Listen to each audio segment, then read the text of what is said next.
Brijvasis are in such a position, right now, 2004, whatever, 18, in Vrindavan, the Brijvasis have the abhiman, the mentality and belief that we are more fortunate than Lakshmi Devi.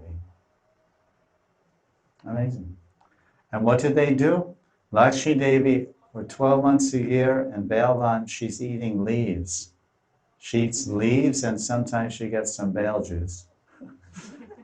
When the bale fruits fall out the tree and roll into her kutir, then she cracks one open and eats some bale fruit.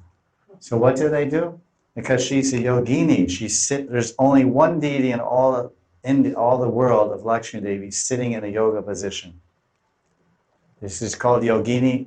You've heard of yoga Nrsimha or something like that? There's a yoga Nrsimha deity where he's sitting like this, meditating. So this is Lakshmi Yogini, a Lakshmi Yogini Murti. It's pretty cool.